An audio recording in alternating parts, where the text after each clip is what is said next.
अस्सलाम वालेकुम। आज का टॉपिक जो है वो डेफ एंड डम जो है फिटनेस उसकी शहादत के मतलब है। तो इसका रेलिवेंट लॉ जो है, सबसे पहले वो हम रेलिवेंट लॉ पर अगर आएँ तो आर्टिकल 3 कानून शहादत और उसके अलावा 59 कानून शहादत रेड विद जो है, इसके साथ हमने 543 CRPC जो है वो पढ़ना है। देखिए, डेफ एंड डम जो फिटनेस होता है अकॉर्डिंग टू आर्टिकल 3 जो है, एवरी पर्सन जो है उसे शहादत देने का हक हासिल है कि जो सवाल को जो उससे पूछा जाए क्रॉस एग्जामिनेशन में उसको समझता हो और उसका रैशनल आंसर जो है वो दे सकता हो। ये क्राइटेरिया है टेस्टिफाई का कि कौन बंदा अगर शहादत दे सकता है, तो आर्टिकल 3 कानून शहादत इसको क्लियर करता है।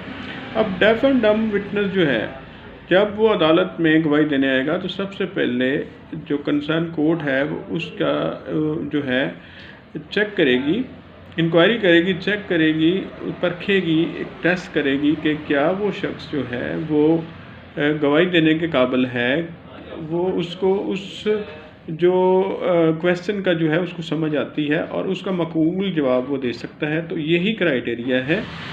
तो डेफ एंड डम पर्सन के मतलब जो है अदालत उसको सेक्शन 543 CRPC के तहत इंटरप्रेटर देगी, 361 भी इसके साथ है।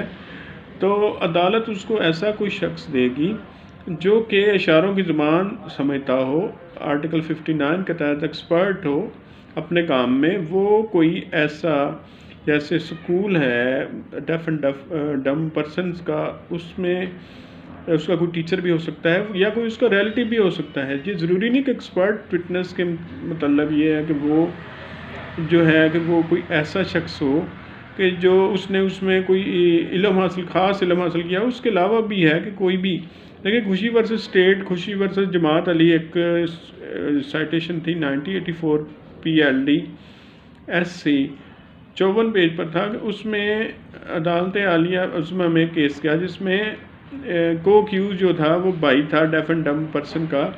उसने उसको ट्रांसलेट की थी, सारी एविडेंस उस पर पुट की गई थी। तो अदालत ने कहा कि चूँकि कोई शिकायत ऐसी नहीं आई कि जिसमें ये कहा गया हो कि वो जो मुल्ज़म है उसको वो जो है ना उसकी प्रोसीडिंग की जो है वो समझ नहीं आई, तो अदालत उसको 543 के तहत जो है इंटरप्रेटर देगी, तर्जमान देगी, और तर्जमान से पहले जो है हल्फ लिया जाएगा कि वो जो है अकॉर्डिंग टू 543 कि वो जो है अपने काम से मुखलस रहेगा और सही सही जो है वो इंटरप्रिटेशन जो है वो करके जो है वो मुल्ज़म को भी देगा या विटनेस को देगा, और अदालत को भी सही सही बताएगा कि ये गवाह जो है ये क्या कह रहा है।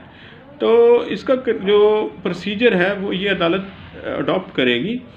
और विटनेस को जो है बता ऐसा होता है कि एक केस का जो विटनेस होता है, मेन विटनेस होता है, वो डेफ एंड डम होता है। उसकी एविडेंस के बगैर कोई दूसरी एविडेंस नहीं सफ़ा मिसल पर होती, या मेन जो स्टार विटनेस होता है वो डेफ एंड डम है और जस्ट डिसीजन के लिए उसकी एविडेंस होना ज़रूरी है। तो अदालत उसमें क्या करेगी कि वो 543 के तहत जो है इंटरप्रेटर देगी उसको, और पहले जो है वो उसको टेस्ट लगेगी कि क्या वो शख्स इतना काबिल है कि वो जो है वो एविडेंस दे सके।